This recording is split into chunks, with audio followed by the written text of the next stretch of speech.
السلام علیکم ورحمۃ اللہ وبرکاتہ۔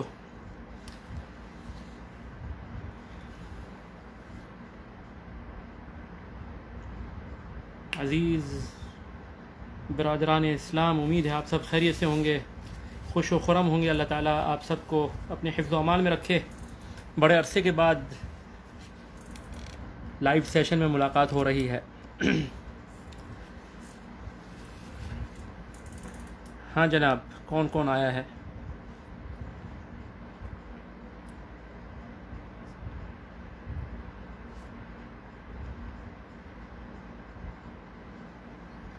بسم اللہ۔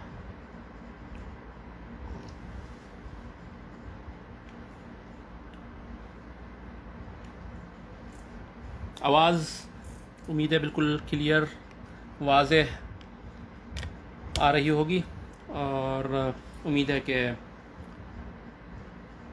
جو ہے پکچر بھی کلیئر ہوگی۔ ابن عیسیٰ الترابی، اہلا وسہلا۔ بلال، حیاکم اللہ۔ علامہ احسان لئی ظہیر بھی آ گئے ہیں، حیاہ اللہ۔ تصویر نظر آ رہی ہے۔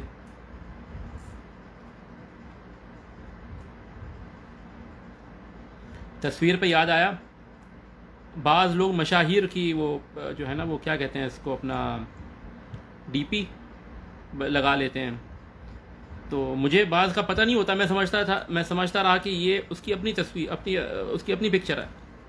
ایک صاحب تھے، بہت سال پہلے کی بات ہے، انہوں نے مشاری عفاسی کو ہم کیسٹ کے زمانے سے اور سی ڈی کے زمانے سے جانتے ہیں، نیٹ پہ تو دیکھا ہی نہیں تھا یا ٹی وی پہ کبھی۔ تو آمین آمین آمین، بقاءنا و بقاء بطاعته سبحانہ و تعالی۔ تو مشاری عفاسی کی انہوں نے ڈی پی لگائی ہوئی تھی۔ میں بہت عرصہ یہ سمجھتا رہا کہ یہ اس بندے کی اپنی پکچر ہے، ماشاءاللہ داڑھی ہے، شماغ ہے، وہ غترہ ہے اور عقال لگایا ہوا ہے۔ بعد میں پتہ چلا کہ یہ تو اس نے مشاری عفاسی کی پکچر لگائی ہوئی ہے۔ ہمارے ایک بھائی ہیں، ذکرہ اللہ بخیر، انہوں نے ایک داعی ہیں سعودی، احمد السید، ایک داعی ہیں اور اچھے یعنی مفکر ہیں اور داعی ہیں، ان کی وہ جو ہے نا پکچر لگائی ہوئی ہے اپنے پروفائل پہ۔ تو اب میں جب بھی وہ خود کوئی اگر ٹویٹ پوسٹ کر رہے ہوتے ہیں نا، تو ایک دم میرے ذہن میں آتا ہے، یعنی ایک دم پہلے جو ہے سبق الذہن یہ ہوتا ہے کہ یہ احمد السید نے پوسٹ کیا ہے، میں پڑھوں اس کو کہ احمد سعید کیا فرما رہے ہیں۔ پھر ارے نہیں، یہ احمد سعید تو نہیں ہے، یہ تو وہ ہیں اپنے بھائی ہیں فلان بن فلان۔ تو یہ بہرحال، تو علامہ احسان بھی یہاں حاضر ہیں رحمہ اللہ وغفر اللہ۔ چلیں جی، کیا باتیں کرنی ہیں آج؟ بڑے سوال آئے، بڑی چیزیں آئیں، ان کو پوسٹ پون کرتے رہے یہاں تک کہ وہ سوال بھی غائب ہو گئے، سوال کرنے والے بھی اللہ اعلم زندہ ہیں کہ نہیں ہیں۔ اور آج کچھ آپ سے گزارشات کرنی ہے، مختصر سی انشاءاللہ، ایک اہم موضوع پر، شاید ہی پہلے کسی نے اس موضوع پر بات کی ہو، اور بہت ضروری بات ہے انشاءاللہ۔ ارجو ثوابها عند اللہ تعالی۔ بائی دا وے، یہ میرا دایاں ہاتھ ہے، ٹھیک ہے؟ چائے دایاں ہاتھ سے پی رہا ہوں، پکچر میں الٹا نظر آ رہا ہے، کوئی یہ نہ سمجھے کہ بایاں ہاتھ سے پی رہا ہوں۔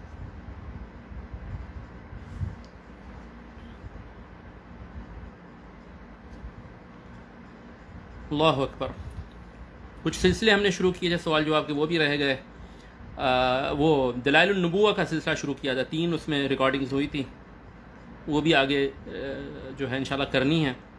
ایک ٹیمپو بن جاتا ہے، پھر انسان جب چھوڑ دیتا ہے نا، تو پھر اسی طرح اسماء اللہ الحسنہ کا ایک سلسلہ شروع کیا تھا، اس میں غالباً اللہ یعنی ایک انٹروڈکٹری لیکچر تھا، پھر اس کے بعد اللہ اور اللہم اور الہ پر بات ہوئی تھی۔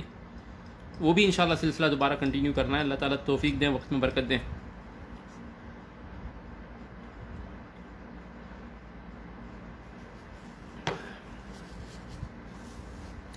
اچھا جی، شروع کریں پھر۔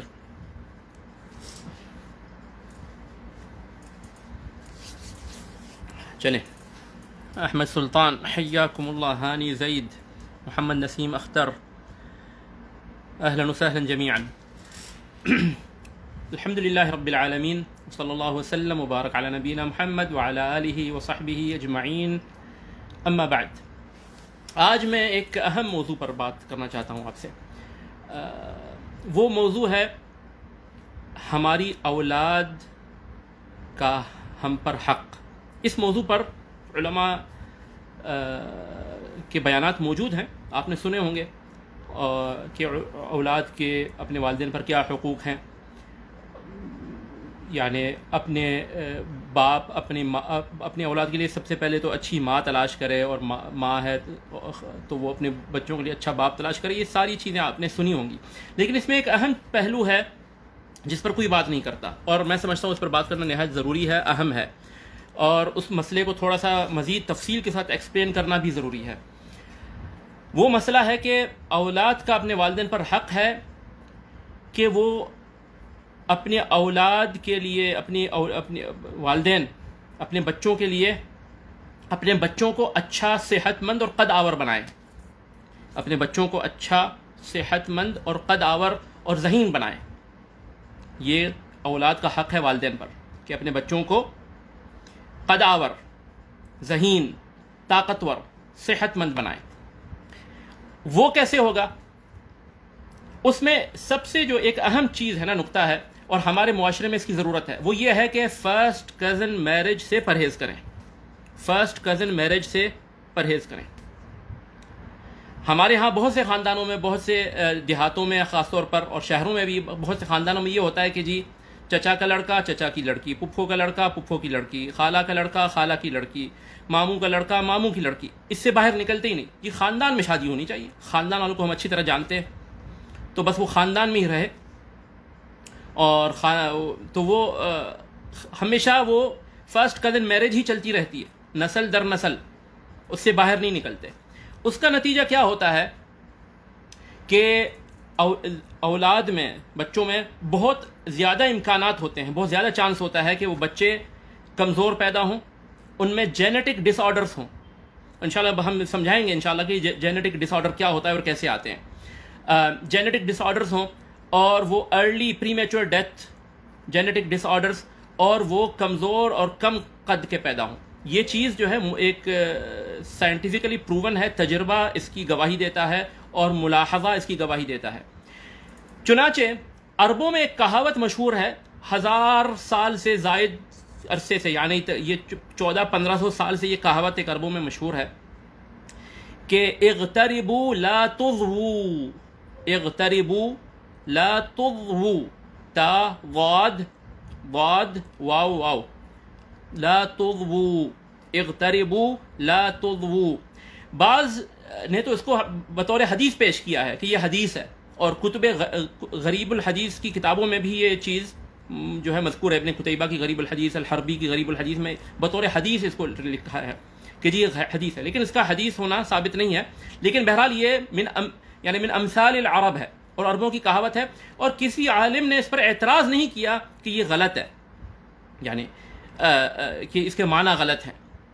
اغتربوا ولا تضووا، جاحظ نے بھی اس کو ذکر کیا ہے بیان تبین میں، یعنی بطور حدیث لوگوں نے اس کو ذکر کیا ہے، بعض نے اس کو بطور کہ یہ عربوں کی ایک کہاوت ہے. اور یہ کہاوت کے پیچھے ان کا تجربہ ہے، ان قبائل کا تجربہ ہے، اور یہ چیز آج تک مشاہد ہے. اور انشاءاللہ میں کچھ آپ کو اسٹیٹسٹکس بتاؤں گا، آپ دنگ رہ جائیں گے کہ کس طرح جینیٹک ڈس آرڈرس اور جینیٹک جو ہے نا ڈیزیزز ہمارے یعنی بعض علاقوں میں اور بعض معاشروں میں کیسے اس وجہ سے زیادہ پھیل رہا ہے. اغتربوا لا تضووا، کیا معنی ہے اس کا؟ اغتربوا یعنی غریب، انجانے لوگوں میں شادی کرو، یعنی اپنے قبیلے، اپنے خاندان سے نکل کے باہر سے شادی کرو. ہمیشہ پپھو کی لڑکی، چچا کی لڑکی، ماموں کی لڑکی، خالہ کی لڑکی نہیں، باہر جاؤ. سیکنڈ کزن نہیں بلکہ اور باہر جاؤ. خان ہو تو شیخوں میں شادی کرو، شیخ ہو تو سیدوں میں کرو، ہاں. یوسف زائی ہے تو جو ہے وہ افریدیوں میں کرو، ٹھیک ہے. آرائی ہو تو راجپوتوں میں کرو، and so on and so forth. اغتربوا، غربا میں شادی کرو. غربا سے مراد وہ فقراء مساکین نہیں، یعنی غریب یعنی جو اپنے سے باہر کے لوگ ہیں، دور کے لوگ ہیں، ان میں شادیاں کرو. کیوں؟ لا تضوو، تاکہ یہ نہ ہو کہ تمہارے بچے کمزور ہو جائیں. لا تضوو یہ جواب الطلب ہے، ٹھیک ہے نا. اغتربوا لا تضوو، دور شادیاں کرو تاکہ تمہارے بچے کمزور نہ ہوں، یا ورنہ تمہارے بچے کمزور ہو جائیں گے، یا ورنہ تمہارے بچے کمزور پیدا ہوں گے، ان کے جسم مضبوط اور طاقتور نہیں ہوں گے، قداور نہیں ہوں گے. تو یہ چیز جو ہے یہ عربی کہاوت ہے. میری شادی کروائیں شیخ، کرواتے ہیں انشاءاللہ باذن اللہ. آپ اپنی سی وی تیار کریں شادی کی، اور انشاءاللہ پوری کوشش کریں گے آپ کی شادی کروائیں گے باذن اللہ تعالی. اچھا، اب اس سلسلے میں جو چیز روایت ہے نا وہ حضرت عمر سے روایت ہے. یہ الدینوری کی جو ہے جواہر مجالسۃ العلم، جواہر العلم کیا ہے وہ، الدینوری کی جو کتاب ہے الجواہر یا المجالسہ والجواہر، کیا نام ہے کتاب کا، بہرحال اس میں یہ حضرت عمر سے مروی ہے کہ آل السائب کے خاندان میں جو ہے نا بچے کمزور پیدا ہو رہے تھے زیادہ، اور یعنی تو حضرت عمر نے ان سے کہا کہ جو ہے وہ یعنی اراکم اضویتم فانکحوا النزائح او کما قال رضی اللہ عنہ. اراکم اضویتم، میں دیکھتا ہوں کہ تمہارے بچے جو ہے کمزور پیدا ہو رہے ہیں. فانکحوا النزائح، فانکحوا النزائع، فانکحوا النزائع. تو النزائع یعنی جو نزعت من قبیلتها، جو اپنے قبیلہ چھوڑ کے آئی ہے دور سے، جو لڑکیوں یعنی دور سے لڑکیوں کی شادی، دور سے خاندان سے باہر لڑکیاں جو ہیں ان سے شادیاں کرو. شادی خاندان کی لڑکیوں سے نہ کرو، بلکہ النزائع یعنی جو غرائب ہیں، جو خاندان سے باہر سے آئے گی، قبیلے سے باہر سے آئے گی، دوسرے خاندان سے، قبیلے سے، شہر سے آئے گی، اس سے شادی کرو. فانکحوا النزائع. اس کی سند بہرحال اس میں انقطاع ہے، سند میں انقطاع ہے، سند ضعیف ہے اس کی، لیکن یہ حضرت عمر سے مروی ہے، اور یہ یعنی حدیث نبوی نہیں ہے، زیادہ سے زیادہ حضرت عمر سے مروی ہے. باقی یہ عربوں کے ہاں یہ کہاوت ہے کہ اغتربوا لا تضووا. اب اس کے پیچھے یعنی یہ تجربہ بھی اس پر شاہد ہے، لیکن اس کے پیچھے یعنی ایک پورا یعنی ایک سائنٹیفک ریزننگ ہے، ایک یعنی جینیٹک ریزننگ ہے، بایولوجیکلی یعنی چیز اس کے پیچھے ایک علمی طور پر حقائق کے ساتھ یہ چیز ثابت ہے. اور میں آپ کو بتاتا چلوں یعنی تجربے کے طور پر، تاریخ کے طور پر، جو لوگ آپس میں ہمیشہ فرسٹ کزن میرجز ہی کرتے ہیں، باہر نکلتے ہی نہیں، تو ہوتا کیا ہے کہ ان میں کچھ بیماریاں ظاہر پذیر ہو جاتی ہیں، ظہور رونما ہو جاتی ہیں، جو پھر اسی خاندان میں ہی کے بچوں میں اکثر زیادہ طور پہ پائی جاتی ہیں. آپ اس کی مثال لیں، یعنی کوئی یہ نہ کہے کہ جی مسلمانوں کے خلاف سازش ہے. ہر چیز تو ایک تو ہمارے ہاں بعض مولویوں کے ہاں یہودیوں کی سازش ہے، تاکہ ہم یہودیوں کی سازش ہے، تاکہ کوئی یہ نہ کہے. یہ یورپ کے جو شاہی خاندان تھے، اب تو یورپ میں شاہی خاندان کم ہی بچے ہیں، ڈنمارک میں ہیں، یو کے میں ہیں. باقی پہلے تو یہ سارے شاہی خاندان پورے یورپ جو ہے وہ ملوکیت میں تھا. تو جرمنی میں بھی بادشاہ ہوتا تھا، انگلینڈ، یو کے میں بھی، تو ڈنمارک، سویڈن، ناروے اور فرانس اور بیلجیم، یہاں سب بادشاہ ہوتے تھے، ٹھیک ہے. اور یہ اکثر آپس میں ریلیٹڈ ہوتے تھے. یعنی وہ یہ ہے کہ جی اس کی بیوی جو ہے وہاں کی پرنسس ہے، تو خود جو ہے وہ دوسرے جرمنی کا پرنس ہے، تو بیوی اس کی اسکاٹ لینڈ کی وہ انگلینڈ کی پرنسس ہے. اور خود جو ہے وہ فرانس کا کنگ ہے، تو بیوی اس کی جرمنی کی جو ہے وہ پرنسس ہے. اس طرح جو آپس میں سارے شاہی خاندان آپس میں جڑے ہوئے تھے. یہ جو ہاؤس آف ونڈسر یو کے کا شاہی خاندان ہے، یہ بھی پیچھے سے جرمن روٹس ہیں، اس کی جرمن شاہی خاندان سے یہ لوگ ملے ہوئے ہیں. بہرحال بات کیا ہو رہی تھی؟ بات یہ ہو رہی تھی کہ جو یورپ کے شاہی خاندان تھے 19ویں صدی، 18ویں 19ویں 20ویں صدی میں ان میں ایک بیماری بہت عام ہو گئی تھی اس شاہی خاندان میں، ان شاہی خاندانوں میں. اس کا نام تھا غالباً ہیموفیلیا، اگر مجھے صحیح یاد ہے. وہ کیا تھا ہیموفیلیا میں یہ ہوتا ہے کہ بلڈ کلاٹ نہیں ہوتی، یعنی آپ کو زخم ہو جائے، چاہے وہ زخم سے خون باہر آئے جسم سے یا اندر ہی انٹرنل بلیڈنگ ہو، جب انسان کو زخم چوٹیں لگتی رہتی ہیں دماغ پہ بھی سر پہ بھی، اندر چھوٹی چھوٹی بلیڈنگ ہوتی رہتی ہے، تو وہ بلیڈنگ کیا ہوتی ہے، وہ خون جمنا شروع ہو جاتا ہے، کلاٹ ہوتا ہے، تو وہ بلیڈنگ خون بہنا رک جاتا ہے. تو وہ ایک بیماری ہوتی ہے جینیٹک، موروثی طور پر آتی ہے. ٹھیک ہے، یہ نہیں کہ کسی وبا سے لگی، نہیں، یہ پیدائشی ہوتی ہے موروثی طور پر. ہیموفیلیا اس میں کیا ہوتا ہے کہ وہ بلڈ کلاٹ نہیں ہوتا، یعنی زخم اگر لگ گیا، چاہے وہ اندر ہو زخم جسم کے اندر یا باہر، تو خون بہتا رہے گا، بند نہیں ہوگا، وہ جمے گا نہیں. تو یہ ہیموفیلیا یورپ کے شاہی خاندانوں میں بہت پھیل چکی تھی. 19ویں صدی میں تو بالکل، یعنی بہت سے جو ہے نا ان کے شہزادوں اور شہزادیوں کو یہ بیماری تھی، تو بڑا ان کو پھر خیال سے اٹھنا بیٹھنا ہوتا تھا کہ کوئی ذرا چوٹ بھی لگ گئی تو وہ خون جو ہے بند نہیں ہوگا. تو یہ اس وجہ سے تھی کیونکہ وہ ہمیشہ آپس میں ہی شادیاں کرتے تھے. یہی ہے نا کہ جی سید زادے ہیں ہم، تو باہر کیسے دیں لڑکی؟ تو وہ بھی یہی تھا کہ ہم شاہی خاندان ہیں تو باہر کیسے دیں لڑکی، یا باہر سے کیسے لیں؟ تو آپس میں ہی وہاں کا پرنس وہاں کی پرنسس، کنگ آف جرمنی کی بیٹی یو کے کنگ آف انگلینڈ کے بیٹے سے، اور اس طرح آپس میں ہی ہمیشہ آپس میں ہی لگے رہتے تھے. تو ان میں یہ ایک بیماری بہت نمایاں ہوئی تھی. جب انہوں نے باہر شادیاں کرنا شروع کر دی تو یہ بیماری دھیرے دھیرے ختم ہو گئی. یعنی اب کسی بھی یورپ کے شاہی خاندان میں غالباً یہ بیماری نہیں پائی جاتی کسی فرد میں. آپ اس کی مثال میں آپ کو یہ میں نے ابھی ڈاکیومنٹری دیکھی ہے یو کے بارے میں، وہاں جو پاکستانی کمیونٹی ہے اس کے بارے میں، اور میں اسی کی وجہ سے یہ میں بیان دے رہا ہوں. یو کے میں پاکستانی کمیونٹی جو ہے وہ مشکل سے 2% ہے، مشکل سے 1.5-2% ہے. یعنی پوری پاپولیشن، یو کے کی پوری پاپولیشن میں پاکستانی جو ہیں، جو پاکستانی اوریجن کے ہیں، جو فرسٹ ڈسینڈنٹس یا سیکنڈ ڈسینڈنٹس ہیں، پاکستانی اوریجن کے جو برٹش ہیں، وہ 2% ہوں گے مشکل سے. لیکن جو جینیٹک ڈیزیزز، جو جینیٹک ڈس آرڈرس کے ساتھ جو بچے پیدا ہوتے ہیں نا یو کے میں، اس میں 1/3 بچے پاکستانی ہیں. یعنی آپ تصور کریں صرف 2% ہیں وہ لوگ پاکستانی. لیکن یو کے میں جو جینیٹک ڈس آرڈرس کا بچے، جینیٹک ڈس آرڈر کے ساتھ بچے پیدا ہو رہے ہیں، اس میں سے 1/3 یعنی 30% پاپولیشن کے بچے جو جینیٹک ڈس آرڈر کے ساتھ پیدا ہو رہے ہیں، 30% بچے وہ پاکستانی ہیں.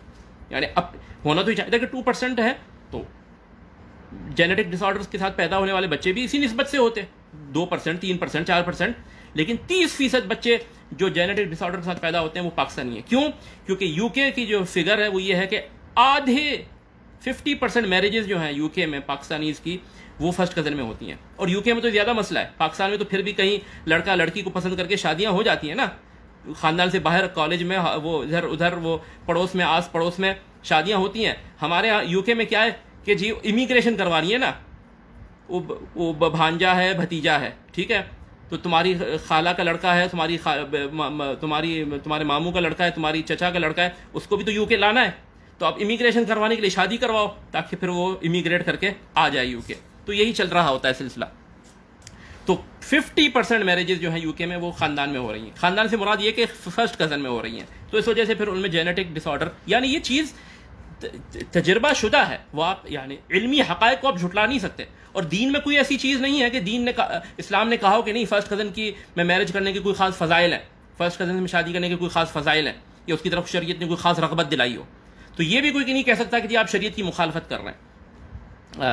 اور اس کی انشاءاللہ مزید وضاحت آگے آئے گی. اسی طرح گلف کنٹریز میں، امارات وغیرہ میں تھیلیسیمیا بہت پھیل گیا تھا کافی عرصہ پہلے.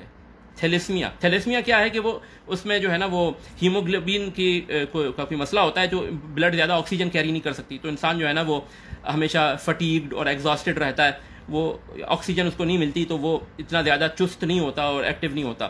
تو تھیلیسیمیا یو اے میں بہت کامن تھا، وہ بھی اسی وجہ سے کیونکہ ہمیشہ آپس میں فرسٹ کزن میرجز. اور یہاں تو اقدامات حکومتی سطح پر اٹھائے گئے ہیں. سعودی عرب میں آپ کو یہ یعنی شاید نہ معلوم ہو یا نہ معلوم ہو، سعودی عرب میں آپ اگر سعودی ہیں اور آپ شادی کر رہے ہیں تو آپ کو پہلے ایک ٹیسٹ کروانا پڑتا ہے. اس میں وہ یعنی یہ دیکھتے ہیں کہ کہیں اس میں کوئی ایسا، اس کی جینز میں کوئی ایسا جینیٹک ڈس آرڈر تو نہیں ہے جو اگر وہ اس لڑکی میں بھی ہو اور دونوں کی شادی ہو جائے تو وہ بچوں میں ظاہر ہو جائے. ممکن ہے اس میں مرد میں اس کی موروثی طور پر آیا ہو وہ جین، لیکن ظاہر نہیں ہو رہا. مرد تو بالکل صحیح سلامت ہے, لڑکی بھی بالکل صحیح سلامت ہے, لڑکا بھی لڑکی بھی, لیکن ان میں وہ چیز پائی جاتی ہے جب دونوں کا ملاپ ہوگا تو وہ بچوں میں وہ آ سکتی ہے. دونوں کے جب وہ یعنی طرف سے وہ جب جینیٹک جینز جب جاتے ہیں بچوں میں تو وہ ان میں ظاہر ہو سکتی ہے, ان میں ظاہر ہو سکتی ہے. تو وہ اس طرح وہ میڈیکل ٹیسٹ لازمی ہے شادی سے پہلے, لازمی ہے. کیوں؟ کیونکہ ان میں یہاں بھی وہی اس طرح کی جینیٹک ڈس آرڈرس کافی عام ہو گئے تھے, تو ان کی روک تھام کے لیے حکومت نے یہ چیز لازم کر دی ہے. اب ہم آتے ہیں کہ یہ یعنی اس کے پیچھے کیا ہے, یعنی یہ ذرا تاکہ یہ تو انسان مسئلہ سمجھ لے نا علمی طور پر, تو پھر انشاءاللہ یعنی اس میں شکوک و شبہات کم ہوتے ہیں. دیکھیں ہر انسان کے اندر ایک جو ہے نا جینیٹک بلو پرنٹ ہوتا ہے, جینز ہوتے ہیں کروموزومز کے اندر. ہر سیل کے اندر, ہر خلیے کے اندر جینیٹک مٹیریل ہوتا ہے. وہ جینیٹک مٹیریل کہاں سے آتا ہے؟ آدھا وہ اپنی ماں سے لیتا ہے, یعنی پیئرز میں ہوتے ہیں.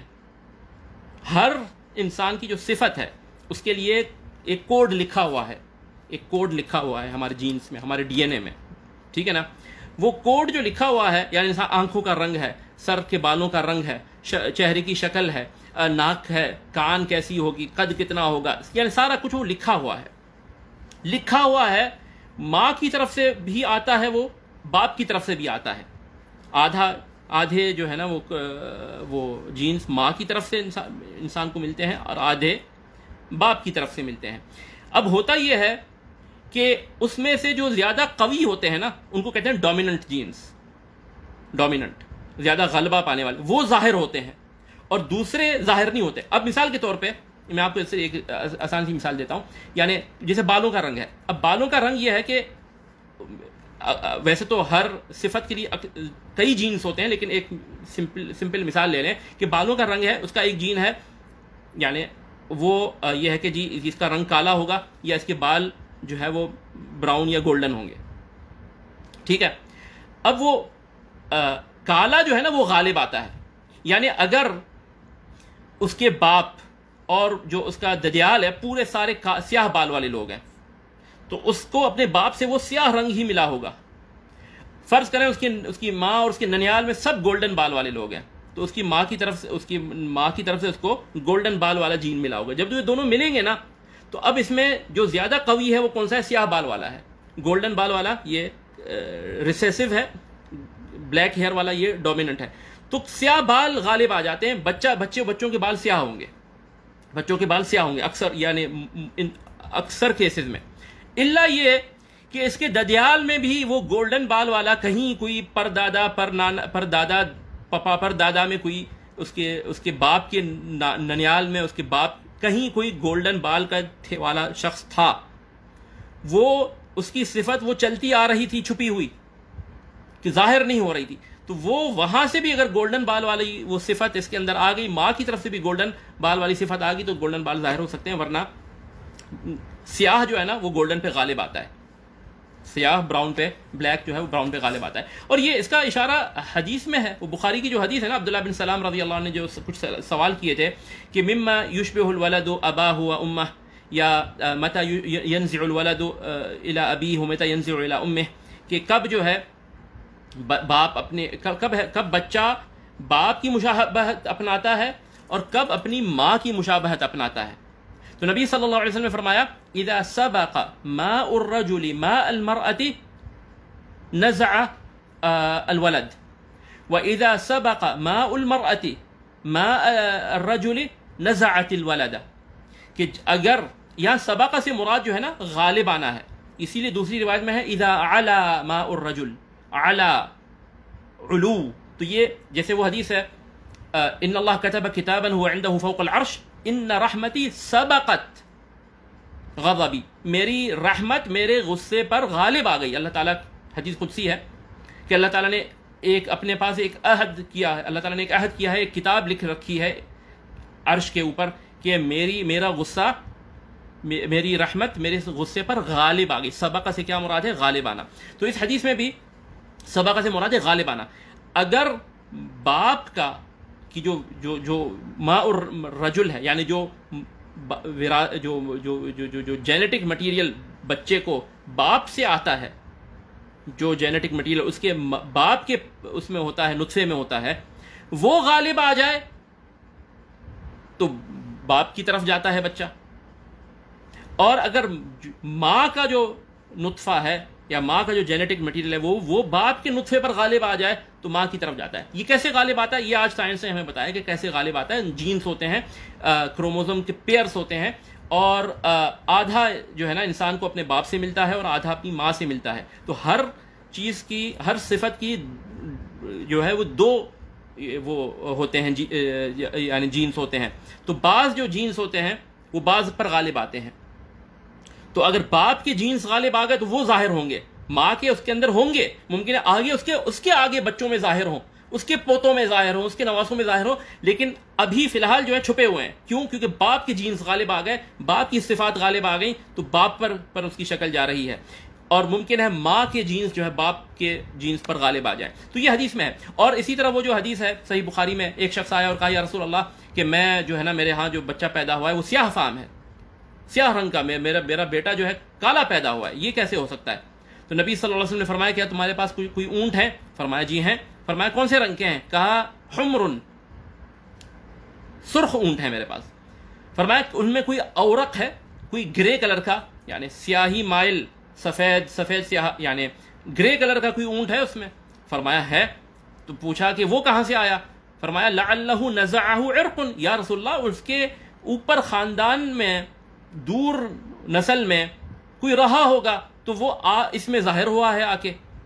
تو فرمایا تو لعل ولدک نزعہ عرق او کما قال صلی اللہ علیہ وسلم، تو پھر تمہارے بیٹے میں بھی کوئی پرانی عرق، یعنی کوئی پرانی جڑ، عرق عروق جڑوں کو بھی کہتے ہیں، تو یعنی کوئی پرانی اصل تمہارے دور تمہارے ننیال میں، ددیال میں کوئی رہا ہوگا اس رنگت کا، جس کی وہ صفت چلتی آ رہی تھی لیکن ظاہر نہیں ہو پا رہی تھی، اس پر دوسری صفتیں، دوسری رنگت غالب آ رہی تھی، اب وہ آ کے ظاہر ہو گئی ہے تمہارے بیٹے میں۔ تو یہ جینز ہوتے ہیں، جینز، ٹھیک ہے نا۔ یہ حدیث سے بھی آئے کہ جی وہ صفات پاسان ہوتی رہتی ہیں، یہ موروثی چیزیں کبھی آگے آ کے ظاہر ہو جاتی ہیں۔ تو یہ پورا ایک فیلڈ ہے، یعنی جینیٹک سائنس جو ہے پوری ایک فیلڈ ہے، اور اس کی وہ جو ہے وہ اس پہ پوری ریسرچ ہوتی ہے، اور پورے جینیٹک ٹیسٹ کر کے وہ بتا سکتے ہیں کہ وہ جو ہے نا یہ بیماری کے امکانات آپ کے بچوں میں زیادہ ہیں، کیونکہ آپ کے پاس بھی وہ جین پایا جاتا ہے، اور آپ کی مثال کے طور پہ آپ کی جو وائف ہیں ان میں بھی وہ جین پایا جاتا ہے۔ تو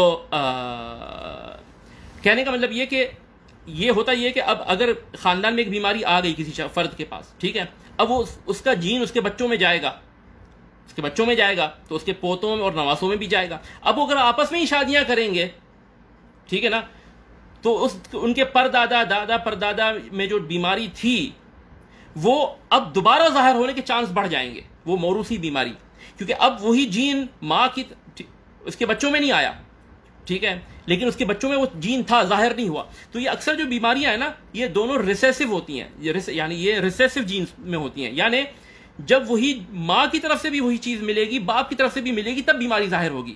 اگر وہ صفت ماں کی طرف سے آئی یا باپ کی طرف سے آئی، لیکن ماں کی طرف سے آئی باپ کی طرف سے نہیں آئی، یا باپ کی طرف سے آئی ماں کی طرف سے نہیں آئی، تو بیماری ظاہر نہیں ہوگی۔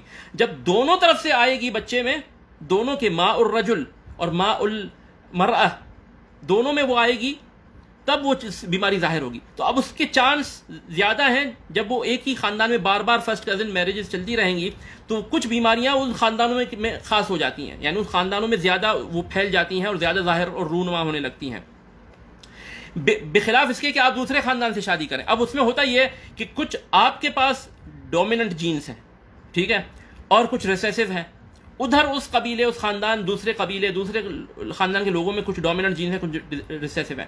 تو جب دونوں خاندانوں کا ملاپ ہوگا، شادی ہوگی، تو دونوں ڈومیننٹ جینز ظاہر ہوں گے۔ جو آپ کے پاس ریسیسو تھے وہ ان کے ڈومیننٹ سے یعنی غلبہ مغلوب ہو جائیں گے، اور آپ کے ڈومیننٹ جینز ان کے ریسیسو کو مغلوب کر دیں گے۔ تو جو اچھی صفات ہیں وہ اکثر ڈومیننٹ جینز میں ہوتی ہیں، وہ ظاہر ہوں گی، اور جو کمزوری اور یعنی چھوٹا قد، چھوٹا سر، اور جو ہے وہ خون کی کمی اور اس طرح کی جو بیماریاں ہیں اکثر یہ تب ہوتی ہیں جب وہ ریسیسو جینز میں ہوتی ہیں، یہ بیماریاں ریسیسو جینز میں ہوتی ہیں، یعنی یہ تب ہی ظاہر ہوں گی جب وہی جین وہی موروثی مادہ ماں سے بھی ملا ہو باپ سے بھی ملا ہو. یہ کب ہوگا؟ جب اس کا چانس زیادہ تب ہے جب دونوں ماں باپ ایک ہی قبیلے سے ہیں. ایک ہی قبیلے سے کیا ہے بلکہ ایک ہی دادا کی اولاد ہیں, ایک ہی نانا کی اولاد ہیں. تو یعنی وہ یہ ہے کہ وہ کزن ہیں آپس میں, تو وہ زیادہ اس کے چانس ہوتے ہیں. دوسرے آپ خاندان سے باہر شادی کریں گے تو وہ آپ کو وہاں کی اچھی صفات, آپ کے بچے قداور ہوں گے, آپ کے بچے جو ہے مضبوط ہوں گے, جسم مضبوط ہوگا, اور بیماریوں کے اس طرح کے چانس کم ہو جائیں گے. چانس یعنی یہ جو ہے نا موروثی بیماریوں کے کم ہو جائیں گے. تو یہ فرسٹ کزن میرجز کا جو ہے نا یہ اس وجہ سے ہمارے ہاں, اور یہ دیہاتوں میں اکثر دیکھا گیا ہے. یعنی دیہاتوں میں اکثر یعنی خاندانوں میں جو ہمیشہ فرسٹ کزن میرج ہوتی ہے, ان کے بچوں کے سر بھی چھوٹے ہیں, بچوں کی جسم بھی چھوٹے چھوٹے ہیں, اور قد بھی نہیں کرتے, اور ذہانت میں بھی کمی ہے, اور اکثر جو ہے بچپن میں مر جانے کے خطرات بھی زیادہ ہیں, اور یہ موروثی بیماریاں بھی زیادہ ہیں. فینل کیٹونوریا ہے, تھیلیسیمیا ہے, ڈاؤن سنڈروم ہے. ڈاؤن سنڈروم آپ نے دیکھا ہوگا, جو بچے تھوڑے ذہنی طور پر ان کی آنکھیں بھی تھوڑی اس طرح ہوتی ہیں, جس کو منگولوائڈ کسی زمانے میں کہا جاتا تھا, اور وہ جلدی ہی یعنی 10 12 15 20 30 سال کے بعد مر جاتے ہیں, بلکہ اکثر تو اس سے پہلے ہی مر جاتے ہیں, اور ذہانت کے اعتبار سے بھی وہ اتنے وہ نہیں ہوتے. یہ بیماری یہ اکثر ان تب زیادہ ہوتی ہیں جب ہمیشہ فرسٹ کزن میرج ہوتی رہے. اب فرسٹ کزن میرج حرام نہیں ہے شریعت میں. آپ کہیں گے جی قرآن کی مخالفت آپ کر رہے ہیں, قرآن نے اجازت دی ہے. یا ایھا النبی انا احللنا لک ازواجک یا ایھا النبی انا احللنا لک ازواجک اللاتی حاجرن معک یا ایھا النبی انا احللنا لک ازواجک وما ملكت يمينك مما افاء الله وما ملكت يمينك مما افاء الله عليك وبنات عمك وبنات عماتك وبنات خالك وبنات خالاتك اللاتي هاجرن معك وامرأة مؤمنة وهبت نفسها للنبي إن أراد النبي أن يستنكحها خالصة لك من دون المؤمنين. تو جو ہے یعنی اللہ تعالیٰ نے فرماتے کہ اے نبی ہم نے آپ پر حلال کی ہیں, ٹھیک ہے نا, جو آپ کی ازواج ہیں, جو آپ کی دائیں ہاتھ میں جو آپ کی ملکیت میں ہیں, یعنی جو اماء ہیں, جو لونڈیاں ہیں, وبنات عمک وبنات عماتک وبنات خالک وبنات خالاتک, اور جو ہے چچا کی لڑکیاں, بنات عمک وبنات عماتک, اور پھپھی کی لڑکیاں, اور وہ بنات خالق اور ماموں کی لڑکی, اور وہ بنات خالاتک اور تمہاری خالاؤں کی بیٹیاں, یہ تم پر حلال ہیں. اے نبی آپ پر حلال ہیں, آپ ان سے شادی کر سکتے ہیں. تو حلال ہیں, تو حلال چیز جو ہے اگر یعنی یہ تو عمومی طور پر چیز حلال ہوتی ہے, ہم حرام نہیں کر رہے, لیکن اگر اس میں ظاہر ہو جائے کہ اس میں جو ہے نقصان ہے زیادہ تجربے سے, تو وہ چیز اس کو اوائڈ کرنا چاہیے. اب یہ ہے کہ جی اللہ تعالیٰ نے فرمایا کہ احل لکم ما وراء, یعنی جو ہے اللہ تعالیٰ نے یعنی جو ہے وہ جیسے اللہ تعالیٰ نے قل لا اجد فیما اوحی الی محرما علی طاعم یطعمہ الا ان یکون, ٹھیک ہے, کہ میں جو ہے اللہ تعالیٰ نے حرام چیزیں گنوائی ہیں کھانے کی, ٹھیک ہے نا, خون ہے, بہتا ہوا خون ہے, یہ خنزیر ہے, یہ مردار ہے, یہ چیزیں اللہ نے حرام کی ہیں. اس کے علاوہ سب کچھ کیا ہے, حلال ہے, ٹھیک ہے, حلال ہے. لیکن اگر سائنٹیفکلی یہ ثابت ہو جائے کہ بھئی یہ پرندے جو ہیں یا یہ چوپایا جو ہے یہ بیمار ہے, اس کو کھانے سے نقصان ہو سکتا ہے, یا ان میں کوئی بیماری پھیلی ہوئی ہے, یا so on and so forth, تو ہم حرام نہیں کہہ رہے, یہ ہے کہ وہ چیز اس میں نقصان ہے تو آپ اس سے یعنی اس سے پرہیز کرنا چاہیے. لا ضرر ولا ضرار, اسلام میں جو ہے قاعدہ ہے الضرر یزال, جہاں ضرر ہو, نقصان ہو, اس کا ازالہ کرنا چاہیے. تو شریعت نے کوئی فرض تو نہیں کیا, یا شریعت نے کوئی اس کی رغبت تو نہیں دلائی کہ آپ جو ہے اپنے کزنز میں شادیاں کریں. حلال قرار دی ہیں, یعنی وہ آپ کی محرم نہیں ہے, آپ ان سے شادی کر سکتے ہیں, یہ کر سکتے ہیں. تو اور آپ صلی اللہ علیہ وسلم کی ازواج میں غالباً زینب بنت جحش وہ آپ کی پھوپھی کی لڑکی ہیں, بس باقی ساری جو آپ کی ازواج ہیں ان میں سے کوئی آپ کی کزن نہیں ہے. اگر یعنی صفیہ تو بنی اسرائیل سے ہیں, ٹھیک ہے, خدیجہ بھی بہت دور جا کے ملتی ہیں, یعنی 3rd 4th 5th کزن ہوں گی, بلکہ شاید درجے میں بھی فرق ہو. اور اسی طرح سلمہ ہیں, یعنی اگر کوئی کزن تھی تو وہ زینب بنت جحش تھی، زینب بنت جحش، ان کی والدہ نبی صلی اللہ علیہ وسلم کی پھوپھی ہیں، امیمہ بنت عبد المطلب. باقی کوئی آپ صلی اللہ علیہ وسلم کی، تو آپ صلی اللہ علیہ وسلم نے ایک صرف اپنی کزن سے شادی کی ہے، باقی کوئی آپ صلی اللہ علیہ وسلم کی ان میں کزن نہیں تھی، باہر سے کی ہیں. ٹھیک ہے. ابو بکر یعنی کی بیٹی عائشہ، عائشہ یعنی یہ بنی تیم یعنی بنی ہاشم سے تو نہیں تھی، یعنی دور تک جو ہے قریش سے تو تھی لیکن خاندان کافی دور تک. اسی طرح حفصہ بنت عمر، یہ بھی جو ہے کافی دور تک جا کے جو ہے بنی نوفل یعنی میں جا کے وہ نسب ملتا ہے. لیکن ان میں بھی پھر ان کی امہات جو ہیں، اب جیسے آپ صلی اللہ علیہ وسلم کے اپنے ننیال تھے، یا عبداللہ آپ صلی اللہ علیہ وسلم کے جو والد تھے، ان کا جو ننیال تھا وہ بنو النجار انصار میں سے تھے، اس لیے تو مدینہ گئے تھے اور واپسی میں وہ فوت ہو گئے، اور وہ یعنی اپنے والدہ کے ساتھ گئے تھے مدینہ. اپنے جو ہے وہ یعنی عبد المطلب کی جو زوجہ تھیں وہ بنی نجار سے تھیں، انصار میں سے تھیں، تو باہر سے شادیاں کرتے تھے. ہاں کزنس میں بھی ہو جاتی تھی. اگر تو ایسا ہو کہ خاندان یعنی نیک رشتہ ڈھونڈتا ہے، کبھی باہر سے کر لی کبھی اندر سے کر لی، تو کوئی مسئلہ نہیں ہے، یعنی باہر سے بھی ہوتی رہتی ہیں. یعنی جو جین پول ہے، جو موروثی مادہ اس قبیلے میں اس کنبے میں آیا ہے، وہ باہر سے بھی آیا ہوا ہے. یہ نہیں کہ ہمیشہ فرسٹ کزن، ہمیشہ چچا کی لڑکی پھوپھی کی لڑکی، چچا کی لڑکی پھوپھی کی لڑکی، خالہ کا بیٹا ماموں کا بیٹا، خالہ کا بیٹا، ہمیشہ یہی چلتا رہے تو پھر بیماری کے چانس زیادہ ہوتے ہیں. ہاں اس خاندان میں یہ ہے باہر سے بھی کرتے ہیں، اکثر باہر سے کرتے ہیں، کبھی جو ہے کزن میں بھی کر لیتے ہیں، اچھا نیک رشتہ مل جاتا ہے تو کزن میں بھی کر لیتے ہیں، تو پھر انشاءاللہ کوئی مسئلہ نہیں ہے. لیکن ہمیشہ اس کو ایک معمول بنا لینا اور ہمیشہ اسی طرح کرتے رہنا، اس میں جو ہے نا پھر یہ موروثی بیماریوں کا کہ ظاہر ہونے کا چانس جو ہے یہ بڑھ جاتا ہے. تو یعنی یہ بڑی مجھے بہت تکلیف ہوئی اور بہت دکھ ہوا جب میں نے یہ دیکھا انگلینڈ میں. وہ میں آپ کو شاید لنک بھی نیچے انشاءاللہ ملا تو میں آپ کو نیچے اس میں کمنٹس میں ڈال دوں گا، کیسے وہ بیچارے بچے 18-20 سال کے ہو گئے ہیں، تقریباً اندھے ہیں، بول صحیح سے نہیں پا رہے، چل صحیح سے نہیں پا رہے، جینیٹک ڈس آرڈر ہے، فرسٹ کزن میرج ہے ماں باپ کی، تو 4-5 بچے ہیں، ان میں سے 3 تو اسی طرح ہیں، اور یا بعض عقلی طور پر جو ہے وہ، اور بعض جو ہے وہ بچپن میں ہی فوت ہو جاتے ہیں ان بیماریوں کی وجہ سے. تو یہ جینیٹک بیماریاں جو ہے یعنی انگلینڈ میں پاکستانی آبادی صرف 2% ہے، لیکن جینیٹک ڈس آرڈر سے پیدا ہونے والے بچے 30% جو ہیں وہ پاکستانیوں میں پیدا ہوتے ہیں. اس کی یہی وجہ ہے کہ ہمیشہ جو ہے وہ چچے کے لڑکے کو امیگریشن کروانی ہوتی ہے، UK بلانا ہوتا ہے، اور پھوپھی کے لڑکے کو اور خالہ کے لڑکے کو اور خالہ کی بیٹی کو، خالہ کی، تو ان کو جو ہے وہیں یا پھر وہاں سے شادی کروا کے لے آتے ہیں. بہو وہاں سے لانی ہوتی ہے نا، تو بہو خاندانی چاہیے ہوتی ہے، تو وہ UK کی پڑھی لڑکی تو نہیں چلے گی، تو وہ بہو وہاں سے لائی جاتی ہے، اپنی ماموں کی بیٹی یا پھر چچا کی لڑکی. تو اس وجہ سے جو ہے یہ سلسلہ ہے.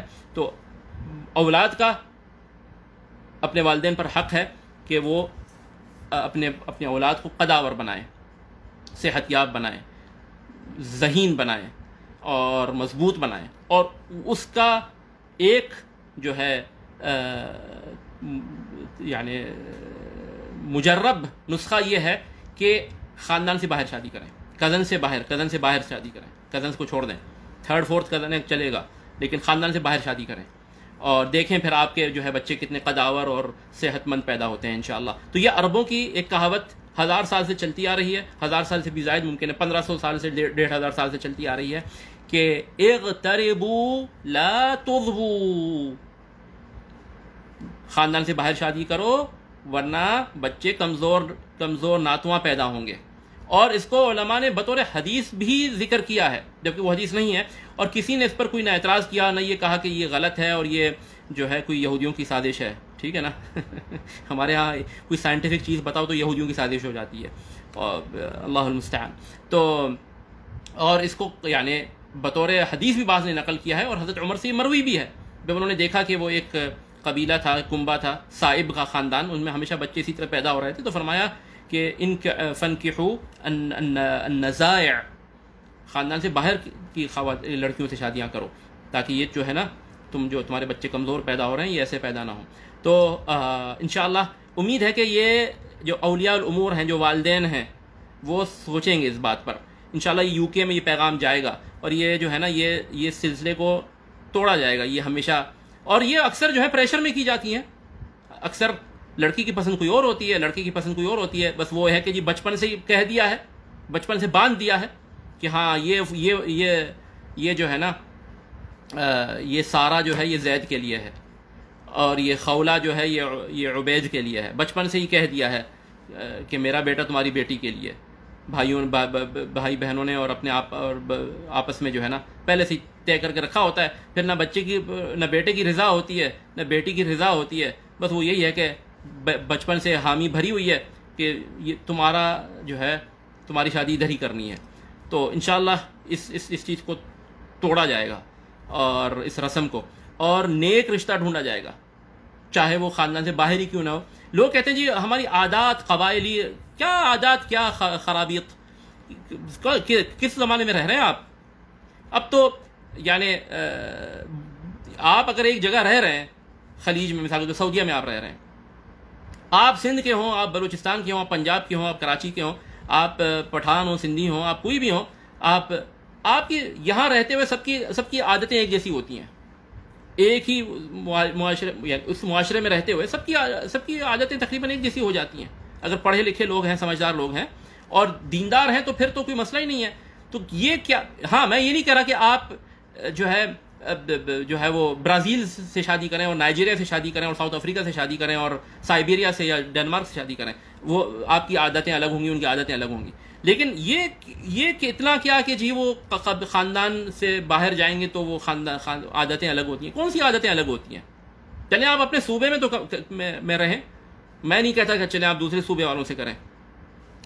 اپنے صوبے میں تو عادتیں ایک ہی ہوتی ہیں نا. آپ کون سی اتنی عادتوں کا فرق ہوتا ہے؟ اور اس دور میں تو سب اسکولوں میں جاتے ہیں، پڑھے لکھے ہوتے ہیں. کون سی ان کی عادتوں کا فرق ہوتا ہے؟ سب کی نشو و نما ایک طرح کی تقریباً ہوئی ہوتی ہے. معاشرہ ہی تو ان کی اب نشو و نما کرتا ہے. کون سا کنبہ قبیلہ کر رہا ہوتا ہے؟ ٹی وی اور اسکول. اور تو عادتوں کا ایسا کوئی مسئلہ نہیں ہوتا، ایڈجسٹ ہو جاتا ہے معاملہ. بہرحال امید ہے کہ انشاءاللہ یہ کوئی بات علماء تک بھی پہنچے گی، اور علماء بھی اس میں بڑھ چڑھ کر اس چیز سے یعنی عوام کو منع کریں گے. اور اگر کسی کو کوئی اس میں شک و شبہ ہے تو رابطہ کریں انشاءاللہ. پھر پورے مینڈلیو کے جو ہے نا پورے وہ جینیٹکس آپ کو بیٹھ کے سمجھائیں گے کہ کیسے جو ہے جینز ہوتے ہیں اور وہ ٹریٹس ہوتی ہیں اور کیسے آتی ہیں. اور وہ مینڈلیو نے کیے تھے نا. کون تھا؟ غالباً مینڈلیو تھا جس نے وہ وہ کیا ہوتی ہے، وہ کیا کہتے ہیں اردو میں اس کو، وہ پیز کے پلانٹس میں جو اس نے وہ تجربے کر کے وہ پورا ایک سلسلہ جینیٹکس کی بنیاد رکھی تھی، جینیٹکس کی جو ہے نا کی فیلڈ کی. بہرحال هذا والله اعلم وصلی اللہ وسلم وبارک علی نبینا محمد وعلى آلہ وصحبہ اجمعین والحمد للہ رب العالمین.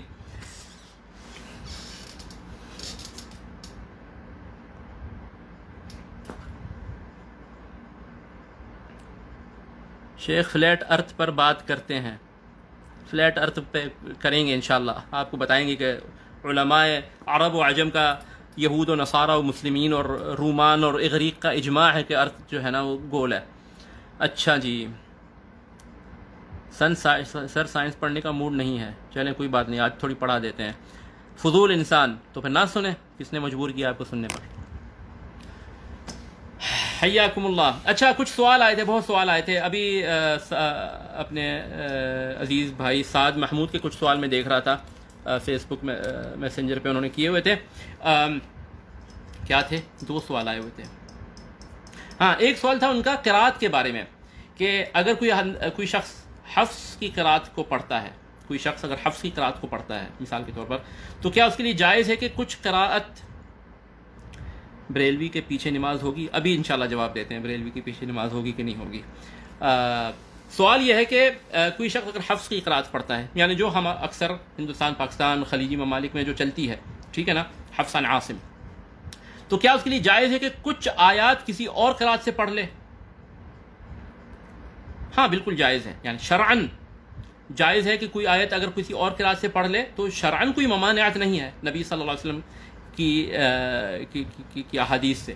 لیکن علماء اس سے منع کرتے ہیں. یعنی جو قراءات کے علماء ہیں نا علم القراءات کے، وہ کہتے ہیں کہ آپ ایک قراءت کو لازم پکڑیں، یعنی یہ تاکہ کھلواڑ نہ بن جائے، یعنی ہر شخص جو ہے ادھر سے کچھ قراءت، کچھ آیات حفظ سے لیں، کچھ جو ہے وہ نافع کی قراءت سے پڑھیں، کچھ جو ہے وہ ابی عمر کی قراءت سے پڑھیں، کچھ کسائی کی، اور اس نے اپنی نئی قراءت بنا لی۔ اب وہ کیا ہے اس کے لیے پھر، یعنی جبکہ ائمہ قراءات کی یہ اختیارات ہیں، ان کی سلیکشنز ہیں، یعنی انہوں نے جو اپنے اساتذہ سے مختلف قراءات، تابعین سے مختلف قراءات سیکھی تھیں، اور پھر تو انہوں نے اپنے اساتذہ سے کئی طرح پڑھنے کا سیکھا تھا، پھر ہر قاری جو مشہور ہوا اس نے کچھ ان میں سے اپنی ایک سلیکشن بنوا لی، اپنی ایک سلیکشن بنا لی، اختیار۔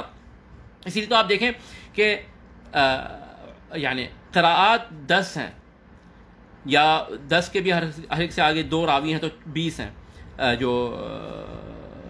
تو قراءات 10 ہیں، لیکن ان میں یعنی کوئی ایسا کلمہ نہیں کہ جو یعنی 10 طرح سے مختلف 10 مختلف طرح سے پڑھا گیا ہو۔ تو ہوتا یہ کہ یعنی مثال کے طور پہ مالک یوم الدین نبی صلی اللہ علیہ وسلم سے ثابت ہے، مالک یوم الدین نبی صلی اللہ علیہ وسلم سے ثابت ہے، حمالۃ الحطب اور حمالۃ الحطب دونوں ثابت ہیں۔ اب ایک نے کیا لیا، مالک یوم الدین اور حمالۃ لے لیا۔ اب ہیں ادھر بھی ایک فرق ہے اور ادھر بھی ایک فرق ہے، یعنی دو قراءات ادھر ہیں، مالکی ملکی، اور حمالۃ الحطب 2 ادھر ہیں، ٹھیک ہے۔ اب کیا ہوا، اس میں سے کتنی پاسبلٹیز بن سکتی ہیں، یعنی آپ مالک یوم الدین حمالۃ الحطب، مالک یوم الدین حمالۃ الحطب، مالک یوم الدین حمالۃ الحطب، مالک یوم الدین حمالۃ الحطب، تو 4 بن گئی۔ تو مختلف یعنی اس طرح تو قرآن میں کتنی آیات ہیں جن میں اس میں کئی طرح سے پڑھی جا سکتی ہیں، تو اس میں تو انفینٹ یعنی ہزاروں پاسبلٹیز قراءات بن سکتی ہیں، لیکن 10 پر جو ہے جو مشہور ہو گئے پڑھانے والے اور آگے امت کو یعنی قرآن حفظ کرنے والے اور قراءات پڑھانے والے، ان کی جو جس طرح پڑھاتے تھے ان کو بس فکس کر لیا گیا کہ اس سے آپ اب جو ہے نا اس کو ایک کو لازم پکڑیں، آپ مکس نہ کریں۔ اب مکس کریں گے تو وہ ایک یہ تاکہ یہ کہ کھلواڑ نہ بن جائے، اور دوسرا یہ کہ مکس کرنے والی کے لیے لازمی ہے کہ وہ یعنی اس کو پتہ ہو کہ کہاں جائز ہے کہاں نہیں جائز۔ یعنی مثال کے طور پہ ممکن ہے ایک قراءت کے ساتھ دوسری جو ہے یعنی دونوں جڑی ہوئی ہیں، ادھر آپ کریں گے چینج تو ادھر بھی کرنی پڑے گی، یہ نہیں کہ آپ ایک طرف کریں دوسری طرف نہ کریں۔ جیسے فتلقى آدم من ربه كلمات فتاب عليه، فتلقى آدم من ربه كلمات فتاب عليه، اب کلمات کے ساتھ آدم پڑھنا پڑے گا، اور آدم کے ساتھ کلمات پڑھنا پڑے گا۔ کوئی کہے جی میں پک اینڈ چوز کروں گا، تو پتہ چلا جی اس نے کلمات اور آدم پڑھ لیا تو غلط ہو جائے گا، تو لغت بھی آنی چاہیے اور پھر یعنی لہجات بھی مکس نہ کیے جائیں، یعنی کیونکہ یعنی یہ قرآن کے ساتھ ایک کھلواڑ بن جائے گا کہ کیونکہ لہجاتی لوگوں کے آسانی کے لیے تھے نا، مختلف قبائل کے لوگ ہوتے تھے، تو اب ایک لہجے میں پڑھیں۔ اب یہ کہ آپ مکس کر رہے ہیں، اب جیسے آپ کسائی کی روایت دور یعنی وہ کسائی کی اس میں پڑھ رہے ہیں اگر آپ، ٹھیک ہے، والضحى واللیل اذا سجى ما ودعك ربك وما قلى وللآخرة خیر لك من الأولى، یا تو آپ اس طرح پڑھیں امالہ کی جو قرأت ہے، یا آپ پڑھیں والضحى واللیل اذا سجى۔ اب اگر آپ کوئی ایک آیت اس طرح پڑھیں، ایک آیت اس طرح، پھر ایک آیت اس طرح، ایک آیت اس طرح، تو یہ کیا ہے، یہ یعنی یہ غلط ہے، جو نہ کوئی عرب اس طرح بولتا تھا، نہ یہ جو مقصد تھا کہ رخصت ہو، جس کی زبان اس طرح، جس طرح ہمارے یہاں بھی بچوں کو کس طرح پڑھایا جاتا ہے، الف بے تے سے جیم ہے خے، ٹھیک ہے نا، یہاں عرب پڑھاتے ہیں الف با تا سا جیم ہا خا، یہ لہجہ ہے وہ لہجہ ہے۔ اگر آپ کہیں جی با تے سا جیم ہے خا، ایک اوپر ایک نیچے، ایک امالہ کے ساتھ ایک الف کے ساتھ، ایک بڑی یا کے ساتھ ایک الف کے ساتھ، تو یہ جو ہے کہ ایک کھلواڑ بن جائے گا۔ یا تو آپ پورا الف بے تے سے جیم ہے خے پڑھائیں بچے کو، یا الف با تا سا جیم ہا خا۔ اب اگر آپ کہیں گے الف بے تا سے، تو یہ اسی طرح تو یہ بھی اس چیز کا بھی خیال رکھا جائے، یعنی یہ نہیں ہونا چاہیے۔ باقی اگر کوئی کسی کو پتہ ہے کہ اس آیت میں قرات ہیں 2 اور وہ حفظ کے ساتھ پڑھ رہا ہے، اور اس نے اس آیت میں آ کے حمالۃ الحطب پڑھ لیا، قال اولو جئتکم باہدی مما وجدتم علیہ آباءکم، قل اولو جئتکم، قل پڑھ لیا قال کی جگہ، کوئی مسئلہ نہیں ہے، شرعاً کوئی مسئلہ نہیں ہے، لیکن نماز پڑھاتے وقت یہ نہ کیا جائے اور قرآن پڑھاتے وقت بھی ایک قرأت کو ہی لازم رکھا جائے، تاکہ یہ ایک پھر کھلواڑ نہ بن جائے کہ لوگ جو ہے نا پک اینڈ چوز کر کے مکس کر کے اپنی اپنی قرأت بنانا شروع کر دیں گے، اور پھر جو ہے نا وہ آپے سے چیز باہر نکل جائے گی، اس کو کنٹرول کرنا مشکل ہو جائے گا. اور یہ قرأت میں جو مسئلہ ہے نا، یعنی یہ ایک تنظیمی ہے، انتظامی چیز ہے، تاکہ یہ یعنی ایک چیز ضبط ہو جائے اس کا کہ بھئی یہ ہیں 10، آپ یہ سیکھیں شیخ سے، یہ سیکھیں، اور اس طرح اور اسی کو ایک ہی طرف پہ پڑھیں. جس طرح فقہی مسائل میں جو 4 مذاہب ہیں، مذہب الشافعی، مذہب ابی حنیفہ، مذہب مالک، مذہب امام احمد بن حنبل، تو وہ بھی مسائل کے ضبط کے لیے ہے. اگر یعنی کوئی عالم ہے تو وہ اس میں سے یعنی پک اینڈ چوز کرے گا جو دلیل کے مطابق، لیکن اگر اس کو چھوڑ دیا جائے، یعنی بالکل کھلا چھوڑ دیا جائے، بمعنی یہ کہ یہ ضبط نہ ہو، تو پھر آراء کی کوئی انتہا ہی نہیں ہوگی، اور کچھ پتہ نہیں چلے گا کہ یہ سلف میں یہ قول تھا بھی یا نہیں تھا.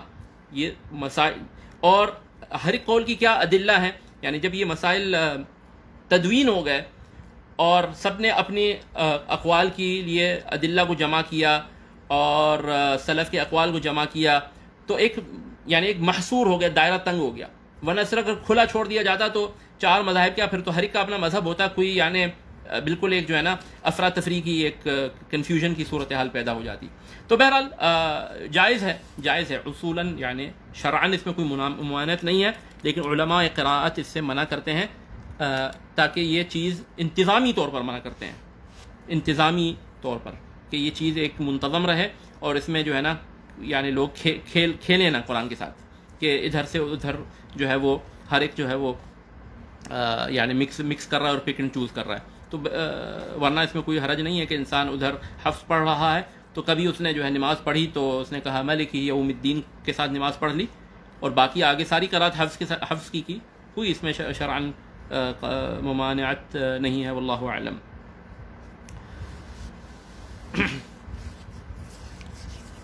ہاں جی، دوسرا سوال تھا، ہاں جی، سعد محمود کا دوسرا سوال تھا کہ جو یہ آپ کہتے ہیں کہ اس میں سختی نہیں ہے ہاتھ باندھنے کے سلسلے میں، کہ ناف سے تھوڑا اوپر باندھ لیں یا ناف سے تھوڑا نیچے باندھ لیں، تو کیا یہ خواتین کے لیے بھی یہی ہے؟ ہاں، خواتین کے لیے بھی یہی ہے. میرے علم میں یعنی جس طرح امام احمد سے جب پوچھا گیا تو انہوں نے کہا کوئی اس میں کوئی خاص وہ نہیں ہے، ناف سے اوپر باندھ لو یا ناف سے نیچے باندھ لو. اسی طرح امام ترمذی نے جو نقل کیا ہے کہ جی صحابہ و تابعین اور اس کے بعد جو ائمہ تھے، بعض ناف کے اوپر باندھتے تھے، بعض ناف سے کے نیچے باندھتے تھے، اور اس کو دونوں کو جائز سمجھتے تھے. تو انہوں نے اس میں تفریق نہیں کی مرد اور عورت کی. اگر مرد اور عورت کی ہاتھ باندھنے کے حوالے سے تفریق ہے تو غالباً صرف احناف کے ہاں ہے، واللہ اعلم. یعنی امام احمد کے ہاں اور امام شافعی کے ہاں، یعنی جو مجھے پتہ ہے کہ انہوں نے اطلاقاً کہا ہے، امام شافعی جیسے کہتے ہیں کہ ناف کے اوپر آپ باندھیں چاہے مرد ہو یا عورت ہو. امام احمد کے سے مروی ہے، ابو داؤد نے بھی نقل کیا ہے، اسحاق بن منصور القوسج نے بھی نقل کیا ہے کہ امام احمد نے کہا کہ ناف کے اوپر باندھ لیں، یا ناف سے اوپر باندھیں یعنی سینے کے نچلے حصے پر، یا پھر ناف سے نیچے باندھ لیں. تو انہوں نے اس میں تفریق نہیں کی کہ مرد یا عورت، یعنی دونوں، یہ چیز دونوں کے لیے اس میں گنجائش ہے. یعنی تفریق جو ہے، تفریق کی کوئی بنیاد نہیں ہے، یعنی کہ نہیں، یعنی مرد کو تو چوائس ہے، عورت اوپر ہی باندھے گی، واللہ اعلم. یعنی دونوں اس میں سب کے لیے جو ہے یہ چھوٹ ہے، واللہ اعلم.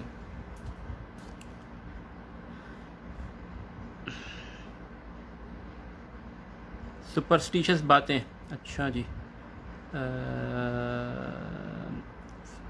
ہاں جی، کیا سوال تھا؟ فلیٹ ارتھ چھوڑیں، فلیٹ ارتھ کو. بریلوی کے پیچھے نماز ہوگی یا نہیں ہوگی؟ دیکھیں بات بریلوی کی نہیں ہے، بات یہ ہے کہ ممکن ہے کوئی شخص اپنے آپ کو بریلوی کہتا ہو لیکن وہ صحیح معنوں میں وہ بریلوی نہ ہو، ٹھیک ہے.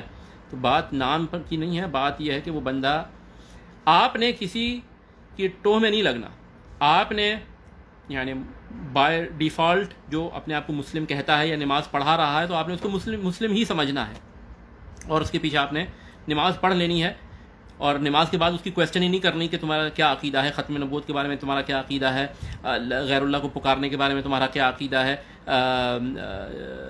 تقدیر کے بارے میں تمہارا کیا عقیدہ ہے، ٹھیک ہے. آپ نے بائی ڈیفالٹ کسی کو مسلمان سمجھا ہے، یعنی آپ نے بائی ڈیفالٹ لوگوں کو مسلم ہی سمجھنا ہے، جو اپنے آپ کو مسلم کہتے ہیں یا جو نماز پڑھ رہے ہیں یا پڑھا رہے ہیں، اور آپ نے جو ہے نماز پڑھنی ہے، آپ کو اس کا مکلف نہیں کیا گیا کہ آپ امام کے عقیدے کی ٹوہ میں لگیں۔ لیکن اگر آپ کو پتہ ہے کسی شخص کے بارے میں کہ وہ کفر اکبر یعنی کا اعتقاد رکھتا ہے، کفری عقائد ہیں اس کے جو کہ واضح کفر ہیں، جیسے غیر اللہ کو پکارنا یا غوث المدد، اور اولیاء جو ہے یہ کائنات کا نظام چلاتے ہیں، اور جو ہے اللہ تعالیٰ کو ڈائریکٹ کیسے پکارا جائے، بادشاہ تک پہنچنے کے لیے واسطہ چاہیے ہوتا ہے، چھت تک پہنچنے کے لیے سیڑھی چاہیے ہوتی ہے، تو اولیاء کے ذریعے سے ہم اللہ کا قرب ڈھونڈتے ہیں اور ان کو ہم پکارتے ہیں تو وہ اللہ سے کرواتے ہیں ہمارے کام، اور اللہ نے ان کو طاقت دی ہے وہ اور اختیار دیا ہے ہماری جو ہے وہ مشکل کشائی کا۔ تو جس کا یہ عقیدہ ہے وہ مشرک ہے، مسلم نہیں ہے۔ اگر کسی شخص کے بارے میں یہ پتہ چل جائے کہ اس کا یہ عقیدہ ہے تو اس کے پیچھے نماز نہیں پڑھنی چاہیے، نہ اس کا ذبیحہ کھانا چاہیے، نہ اس کا جنازہ پڑھنا چاہیے، نہ اس سے نکاح کرنا چاہیے، نہ جو ہے یعنی نہ اس کا ذبیحہ جائز ہے، نہ اس کا نکاح جائز ہے، ٹھیک ہے، نہ اس کو سلام میں پہل کرنی چاہیے۔ تو جس کا پتہ چل جائے کہ اس طرح کفر، یا کسی کا عقیدہ ہے کہ نبی صلی اللہ علیہ وسلم خاتم النبیین نہیں ہے یا خاتم النبیین ہے، اس کے بعد بھی کوئی ذیلی نبی آ سکتا ہے، تو وہ اس کے پیچھے آپ کی نماز نہیں ہوگی، وہ کافر ہے اور اس کا ذبیحہ جائز نہیں ہے اور اس سے نکاح جائز نہیں ہے۔ تو پتہ چل جائے، چاہے وہ اپنے آپ کو سنی کہتا ہو، ٹناٹن سنی کہتا ہو، آدھا سنی کہتا ہو، ہاں پورا سنی کہتا ہو، اپنے آپ کو عاشق نبی کہتا ہو، وہابی کہتا ہو، جو بھی کہتا ہو، بات نام کی نہیں ہے، بات یہ ہے کہ اگر اس کے عقائد کا پتہ چل جائے تو چونکہ جو اپنے آپ کو بریلوی کہلاتے ہیں ان کے اکثر یہی عقائد ہوتے ہیں، تو اس فرقے کی طرف نسبت کرنے والوں کے پیچھے نماز سے پرہیزی کرنی چاہیے، کیونکہ اب ان کی مسجدیں نمایاں ہیں، وہ انہوں نے اپنی ایک مسجدیں بنا رکھی ہیں، تو پتہ چل جاتا ہے، ہرے رنگ کے مثال کے طور پہ امامے انہوں نے پہنے ہوئے ہیں، پتہ چل جاتا ہے۔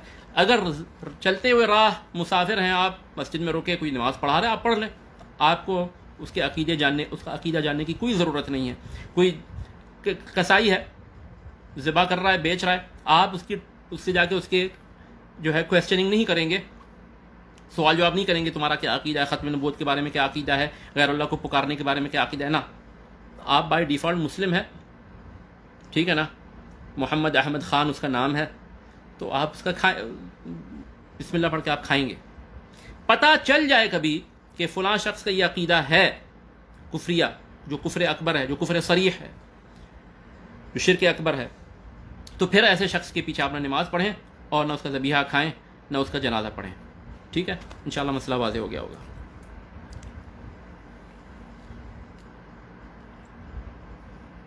شیخ وچ مذہب do you follow? Just asking.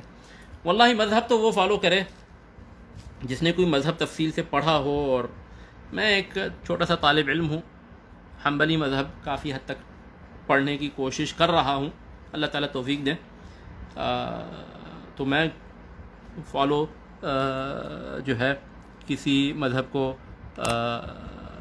یعنی ایز سچ میں یعنی اپنے آپ کو حنبلی بھی نہیں کہہ سکتا، یعنی اگر اچھی طرح اس مذہب پر عبور ہوتا ہے مجھے، عوام کا تو کوئی مذہب ہی نہیں ہوتا، ہم عوام ہیں بیچارے، ہم یعنی عوام ہیں، ہم علماء تھوڑی ہیں، عوام کا تھوڑی مذہب ہوتا ہے، یعنی جو ازہر سے فارغ وہ اپنے آپ کو ازہری کہے گا نا۔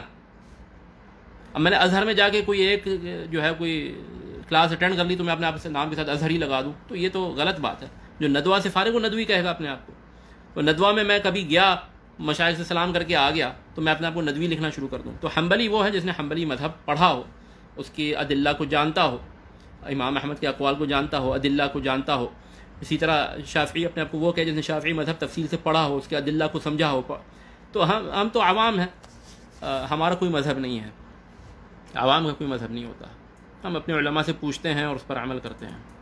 اہل کتاب کو مشرک کیوں نہیں کہا گیا؟ تو آپ جو خود کو مسلم مانتا ہے اس سے آپ مشرک کیوں کہہ رہے ہیں؟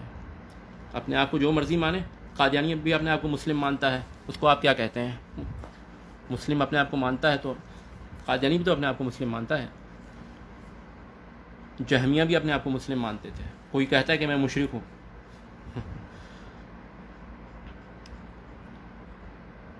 فریقا ہدی وفریقا حق علیہم الضلالہ انہم اتخذوا الشیاطین اولیاء من دون اللہ ویحسبون انہم مہتدون. سب اپنے آپ کو ہدایت یافتہ ہی سمجھتے ہیں. کوئی کہتا ہے میں گمراہ ہوں، میں کافر ہوں، سب نے اپنے آپ کو مومن کہتے ہیں. اہل کتاب کے پیچھے نماز ہو جائے گی؟ کیسے اہل کتاب کے پیچھے نماز ہوگی؟ اور اہل کتاب کا یاد آیا، امام بخاری نے لکھا ہے خلق افعال العباد میں کہ ما بالیت صلیت خلف یہودین و نصرانی او صلیت خلف جہمین اور رافضی. کہتے ہیں میرے لیے دونوں چیزیں برابر ہیں، چاہے میں یہودی یا عیسائی کے پیچھے نماز پڑھوں یا کسی جہمی جو اللہ کی صفات کا منکر ہے، جو اس بات کا منکر ہے کہ قرآن اللہ کا کلام ہے، جو اللہ نے کلام فرمایا، جو جبریل نے سنا، ٹھیک ہے، وہ کہتا ہے کہ اللہ کی مخلوق ہے، اللہ نے بس کن فیکون کہا، لوح محفوظ پہ لکھا گیا، اللہ نے کلام نہیں فرمایا، اللہ کی صفت کلام کا منکر ہے جہمی جو تھے، جو کہتے تھے قرآن مخلوق ہے. تو اللہ تعالیٰ کلام نہیں فرماتا، اللہ تعالیٰ نے جو ہے آدم سے کلام نہیں فرمایا، موسیٰ سے کلام نہیں فرمایا، قیامت کے دن مومنین سے کلام نہیں فرمائے گا، اور اللہ عرش پر نہیں ہے، اور قیامت کے دن اللہ کا دیدار بھی نہیں ہوگا. تو ایسے جو اللہ کی صفات کے منکر ہیں جہمی اور رافضی تو آپ کو پتہ ہی ہے. تو امام بخاری کہتے ہیں کہ یہودی یا عیسائی کے پیچھے نماز پڑھوں یا جہمی یا رافضی کے پیچھے نماز پڑھوں، میرے لیے دونوں برابر ہیں. وہ پھر فرمایا لا یعدون ولا یناکحون ولا یشہدون ولا تؤکل ذبائحہم. نہ ان کے ساتھ نکاح کیا جائے گا، نہ ان کا ذبیحہ کھایا جائے گا، نہ ان کا جنازہ میں حاضری دی جائے گی. تو جو بھی کافر ہے، چاہے وہ اس امت کی طرف اپنی نسبت کرتا ہو جیسے قادیانی ہیں، یا جو مشرک ہیں جو اس امت کی طرف اپنی نسبت کرتے ہیں، یا کسی اور پچھلے انبیاء کی امت کی طرف اپنی نسبت کرتا ہو، کافر کے پیچھے نماز نہیں ہوگی. اگر اس کو خود پتہ نہیں کہ میں شرک کر رہا ہوں، وہ تو سمجھتا ہے کہ یہی قرآن حدیث ہے. ہاں تو وہ اہل کتاب بھی تو یہی سمجھتے ہیں کہ ہم عیسیٰ کے صحیح کے پیروکار ہیں. عیسیٰ علیہ السلام نے اپنے آپ کو اللہ کہا تھا اور اللہ کا بیٹا کہا تھا، ٹھیک ہے نا. تو I and the father in heaven are one, ٹھیک ہے، کہ میں اور اللہ ایک ہیں. وہ بھی یہی سمجھتے ہیں، ان میں گاسپلس میں یہ چیز تحریف کر کے ڈال دی گئی تھی. وہ سمجھتے تھے کہ ہم حق پر ہیں، کوئی سمجھتا ہے ہم غلط ہیں، تبھی تو انسان شرک کرتا ہے. جو بھی شرک کرتا ہے وہ اس کو صحیح سمجھ کے کرتا ہے، تبھی تو اس کو پکارتا ہے. وہ تبھی تو پکارے گا جب وہ سمجھے گا کہ اس سے مجھے نفع ملے گا. کوئی اس لیے پکارتا ہے کہ ہاں اس کو پکاروں گا میں جہنم میں جاؤں گا، لیکن پھر بھی بڑا جی چاہ رہا ہے، بڑا مزہ آتا ہے شرک کرنے میں. کوئی ایسے شرک کرتا ہے؟ گمراہی کو کوئی اس طرح قبول کرتا ہے کہ بھائی یہ عقیدہ اگرچہ جہنم میں لے جائے گا لیکن عقیدے میں بڑی لذت ہے. کیا کوئی زنا کر رہا ہے جو لذت ہے؟ ہاں، کیا کوئی شراب پی رہا ہے جو لذت ہے؟ کون سی لذت آتی ہے غلط عقیدہ رکھنے میں؟ تو وہ صحیح سمجھ کے ہی تو رکھتا ہے. جو شرک کرتا ہے وہ تبھی، اگر شرک کرنے والا اپنے آپ کو صحیح نہ سمجھتا تو وہ شرک نہ کرتا. تبھی تو وہ بت کو پکار رہا ہے، فرشتے کو پکار رہا ہے، نبی کو پکار رہا ہے، جیسس کو پکار رہا ہے، میری کو پکار رہا ہے، مریم علیہ السلام کو پکار رہا ہے، یا عبد القادر جیلانی کو پکار رہا ہے، جب وہ سمجھتا ہے کہ یہ عمل کرنے سے واقعی وہ میری مدد کریں گے، اللہ نے ان کو یہ اختیار دیا ہے. اگر اس کو پتا ہوتا کہ یہ غلط ہے اور یہ شرک ہے تو پھر نہ کرتا. یعنی اس کو شرک کیا ہے، نام سے تھوڑی بات ہوتی. پکار رہا ہے نا، اس کو نہیں پتا. کیا مطلب نہیں پتا؟ وہ کیا نشے میں ہے یا نیند میں بات کر رہا ہے؟ اس کو پتا ہے، وہ ان سے مانگ رہا ہے، اس نے پورا عقیدہ رکھا ہوا ہے، پورا ان سے جو ہے پورا اس پہ توکل ہے، خوف ہے، رجا ہے، پوری دل کی عبادات جو جڑ ہیں. الدعاء هو العبادہ، الدعاء هو العبادہ. دعا تو جو ہے وہ عبادت کی اصل، وہی عبادت ہے.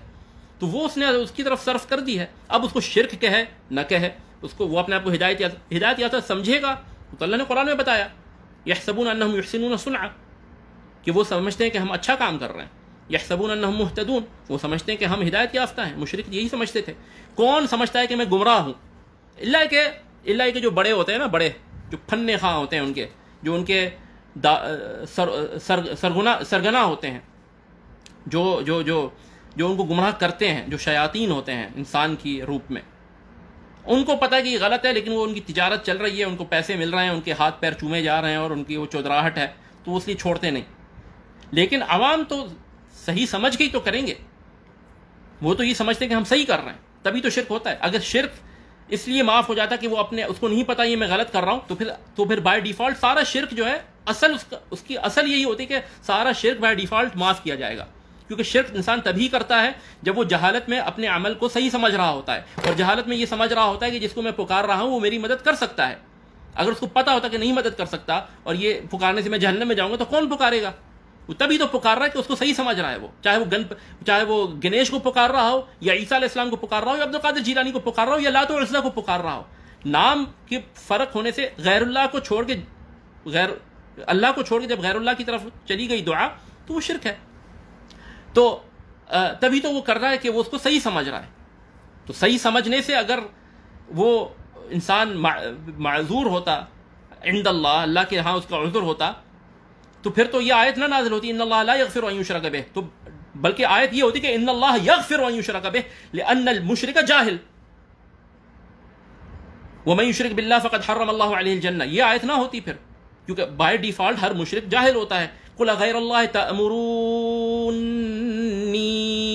اعبد ایھا الجاہلون, ایھا الجاہلون, اے جاہلو تم چاہتے ہو کہ میں اللہ کو چھوڑ کے دوسروں کی عبادت کروں. تو جاہل تھے. تو جہالت اگر یہ کام آتی تو بائی ڈیفالٹ ہر مشرک جو ہے وہ جو ہے اس کا شرک معاف کیا جاتا, کیونکہ وہ جہالت میں کر رہا ہے. اور بائی ڈیفالٹ یہ نہ کہا جاتا کہ جو ہے نا اس پر جنت حرام ہے, بلکہ بائی ڈیفالٹ یہ ہوتا کہ اکثر مشرکین جو ہے وہ جنت میں جائیں گے, کیونکہ انہوں نے جہالت میں ہی شرک کیا, سوائے ان کے بڑے بڑے سرگنا جو ہوتے ہیں, اور ان کے جو بڑے پیر پادری لوگ ہوتے ہیں جو ان کو شرک کرواتے ہیں جان بوجھ کر. تو وہ سمجھتے تو قادیانی سمجھتا ہے کہ غلام احمد قادیانی میں ماننا کو نبی ماننا یہ قرآن حدیث ہے. قادیانی سمجھتا ہے کہ غلام احمد قادیانی کو ماننا یہ قرآن حدیث ہے. آپ ان کے دیکھیں چینل MTA جو ہے مسلم ٹی وی احمدیہ, وہ تو یہ بار بار آیت چلاتے ہیں وما محمد ابا احد من رجالکم ولکن رسول اللہ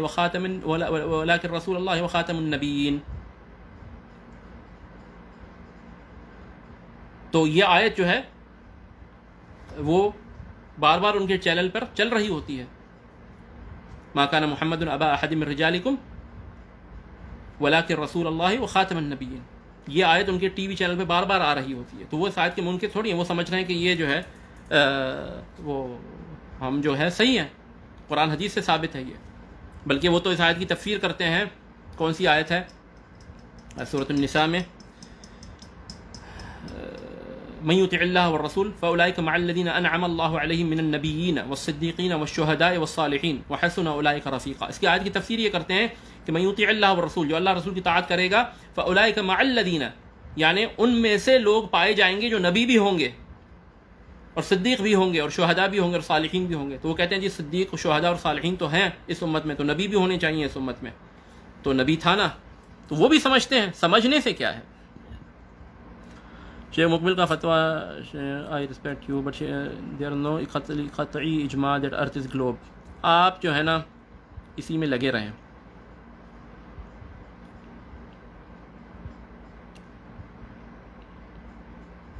آپ غیر مقلد ہیں, چلیں ٹھیک ہے, غیر مقلد ہی صحیح. پھر اس سوال کا جواب بھی دے دیں شیخ, جزاک اللہ خیرن. کیا ہے آپ کا سوال؟ میں نے شاید اوپر رہ گیا ہوگا.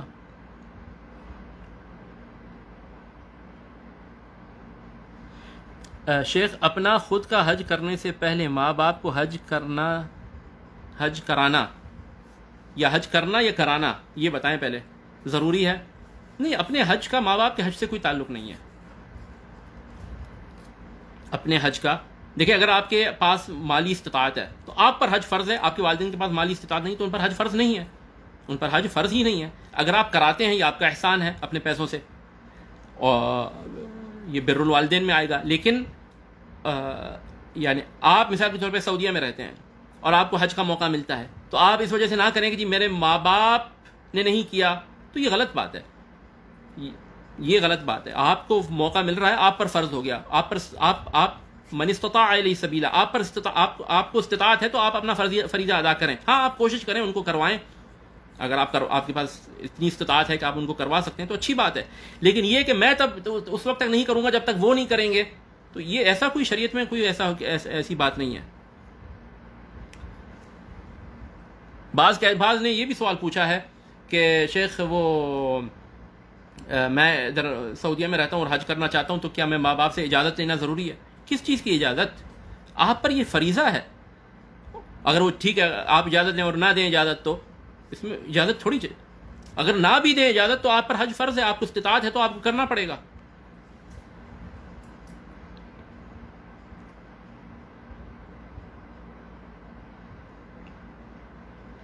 قرآن کی وہ آیت بتائیں جس میں اہل کتاب کو مشرک آ گیا۔ دیکھیں آپ لفظی جو ہے نا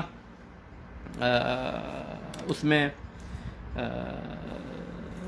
لفظی مشرک ان کو کافر کہا گیا ہے نا۔ اب قرآن کی جو اصطلاح ہے نا کہ کافروں کو اللہ نے اہل کتاب اور مشرکین سے مراد جو بت پرست تھے، جو عرب میں جو تھے نا، مکہ میں اور دیگر، ٹھیک ہے، تو اب آپ یہ بتائیں کہ پھر وہ کہاں جائیں گے؟ مثال کے طور پہ مجوس کہاں جائیں گے؟ تو یہ ہے کہ قرآن کی لم یکن الذین کفروا من اہل الکتاب والمشرکین منفکین حتی تأتیہم البینہ، تو مشرکین سے مراد ہیں جن کی کوئی کتاب نہیں تھی، یہ جو اہل مکہ تھے، اور اہل کتاب سے مراد ہیں یہود و نصارہ، لیکن قرآن نے دونوں کو کافر کہا ہے، اور اہل کتاب کو بھی صراحتاً کافر کہا ہے۔ لقد کفر الذین قالوا ان اللہ ثالث ثلاثہ، لقد کفر الذین قالوا ان اللہ هو المسیح ابن مریم، کہ جنہوں نے اللہ کو تین مانا، اللہ کو مسیح کو اللہ کا بیٹا مانا، وہ جو ہے کافر ہیں، اور صحابہ ان کو کافر اور مشرک سمجھتے تھے۔ اور اس کی سب سے بڑی مثال ابن عمر کا موقف ہے۔ ابن عمر صحیح بخاری میں ان کا موقف ہے، جبکہ بہرحال وہ موقف مرجوح ہے فقہی اعتبار سے، لیکن ان کی سمجھ یہ ہے کہ عیسائی جو ہیں وہ مشرکین میں شامل ہیں، چونکہ جو سورۃ البقرہ میں آیت ہے وَلَا تُنكِحُوا الْمُشْرِكِينَ حَتَّى يُؤْمِنُوا وَلَعَبْدٌ مُؤْمِنٌ خَيْرٌ مِّن مُشْرِكٍ وَلَوْ أَعْجَبَكُمْ، ٹھیک ہے، کہ جو ہے اللہ تعالیٰ نے سورۃ البقرہ میں جو فرمایا کہ مشرک خواتین سے نکاح مت کرو جب تک کہ وہ ایمان نہ لائیں، مومن لونڈی ہو وہ مشرکہ خاتون سے بہتر ہے، اگرچہ تمہیں وہ زیادہ اچھی لگتی ہو۔ اسی طرح فرمایا کہ مشرکین سے نکاح مت کراؤ اپنی بیٹیوں کا، مومن غلام وہ مشرک سے بہتر ہے اگرچہ تمہیں مشرک بہت اچھا لگتا ہو۔ تو اس آیت کی روح سے ابن عمر کہتے تھے کہ جو ہے عیسائی اہل کتاب جو ہے عیسائی خواتین سے نکاح نہیں ہو سکتا، عیسائی خواتین سے نکاح نہیں ہو سکتا، اور کہتے تھے کہ جو ہے اس سے بڑا شرک کیا ہے کہ اللہ کو تین مانتے ہیں، وہ اللہ کو تین میں مانتے ہیں، اس سے بڑا شرک کیا ہے؟ تو ابن عمر کے نزدیک وہ مشرکین میں داخل تھے، اگرچہ یعنی اس آیت سے جو ہے وہ مستثنا ہے اہل کتاب، سورۃ المائدہ کی آیت کی وجہ سے کہ اہل کتاب کی جو پاک باز خواتین ہیں وہ تمہارے لیے حلال ہیں، ٹھیک ہے نا۔ تو سورۃ المائدہ کی آیت کی وجہ سے وہ اس آیت سے مستثنا ہے، چاہے تو آپ کہیں کہ یہ مستثنا ہے، چاہے آپ کہیں کہ یہ مقید ہے، یہ آیت یعنی یہ آیت عام ارید بہ الخاص ہے، یا آپ یہ کہیں کہ وہ مخصوص ہیں اس سے۔ بہرحال جس طرح بھی آپ کہیں، نتیجہ یہ ہے کہ یہ آیت عام ہے، اس میں سارے مشرکین و کفار داخل ہیں سوائے اہل کتاب کے، کیونکہ ان کو وہ آیت اور پھر نازل بھی بعد میں ہوئی ہے سورۃ المائدہ۔ سورۃ المائدہ میں یہ رخصت دی گئی ہے کہ آپ اہل کتاب کی عورتوں سے نکاح کر سکتے ہیں۔ تو لیکن ابن عمر کا موقف تھا کہ عیسائی خواتین سے آپ نہیں کر سکتے، عیسائی عورتوں سے، کیونکہ اس سے بڑا شرک کیا ہے کہ وہ ان کو جو ہے لا تنکحوا المشرکات حتی یؤمن ولأمة مؤمنة خیر من مشرکۃ ولو اعجبتکم، اس آیت میں کہ مشرکات میں عیسائی عورتوں کو داخل کرتے تھے، تو ان کو مشرکہ سمجھتے تھے۔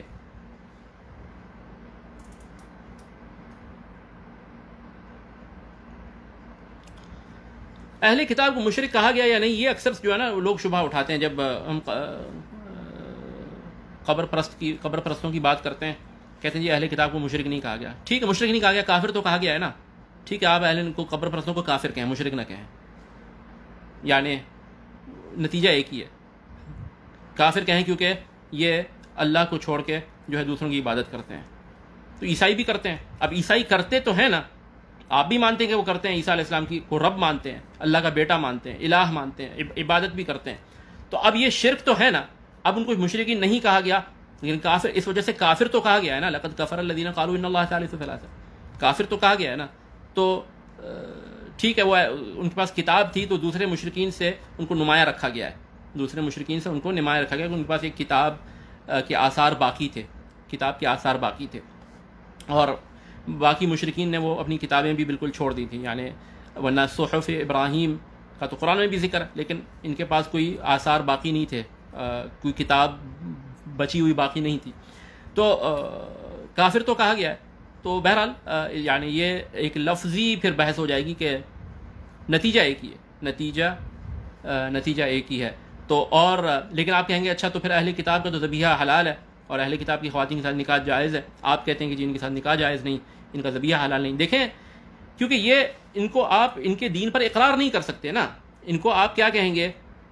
تو پھر آپ ان کو بھی کہیں، ان کو قادیانیوں کو بھی پھر آپ اہل کتاب کہیں جی مشرک تو نہیں ہے. ویسے تو قبروں کا شرک میرے خیال میں ان کے ہاں نہیں پایا جاتا. ٹھیک ہے کافر تو ہے نا. تو اب کافر ہیں تو کتاب بھی ہے ان کے پاس، قرآن کو مانتے ہیں، تو پھر ان کو کیا اہل کتاب کا درجہ ملے گا؟ نہیں. اما السیف و اما التوبہ. مرتد کا درجہ ہے شریعت میں ان کا، مرتد. اور مرتد کا یہ ہے کہ مرتد کا نہ ذبیحہ حلال ہوتا ہے، نہ اس کو یہ کہا جائے گا کہ آپ جزیہ دو اور باقی آپ اپنے عقیدے پہ برقرار رہو. اسلام ایک ہی چلے گا. مسیلمہ اور اسود العنسی اور مسیلمہ کذاب اور ان لوگوں کو یہ طلحہ اور ان کو یہ اختیار نہیں دیا گیا باقی مشرکین کی طرح کہ کوئی بات نہیں آپ جو ہے نا جزیہ دو اور آپ نان مسلم مائنارٹی جو ہے نا بن جاؤ ہمارے ہاں، اور ٹھیک ہے آپ کا اسلام جو ہے ہمارے الگ ایک اسلام اور ہمارا اسلام الگ. ایسے نہیں چلتا. مرتد جو ہے، مرتد کے لیے یہی ہے کہ یا تو توبہ کرے یا پھر وہ جو ہے اس کے لیے شریعت کی طرف سے تلوار ہے. تو اس کا ذبیحہ حلال نہیں ہے چاہے وہ شرک کرتا ہو یا نہ کرتا ہو. ٹھیک ہے نا. وہ غلام احمد قادیانی کو نبی مانتا ہے تو آپ کہیں وہ شرک نہیں کرتا تو پھر مشرک نہیں ہے، تو مشرک نہیں ہے تو پھر اس کا ذبیحہ حلال ہے. نہیں نہیں نہیں نہیں. مرتد اہل کتاب سے بدتر ہوتا ہے. مرتد اہل کتاب سے بدتر ہوتا ہے.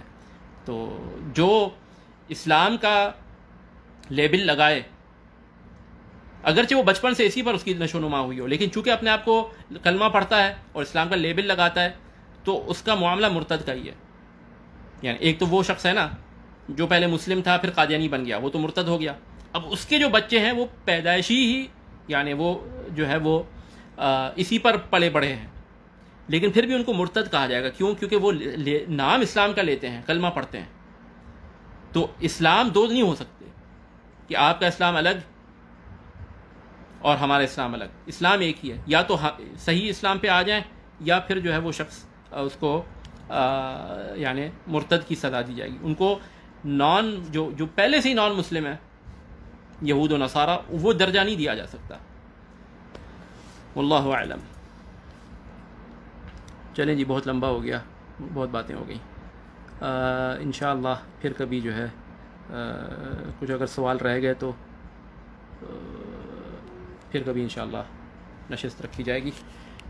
سبحانک اللہم و بحمدک اشہد ان لا الہ الا انت استغفرک و اتوب الیک. السلام علیکم ورحمۃ اللہ وبرکاتہ.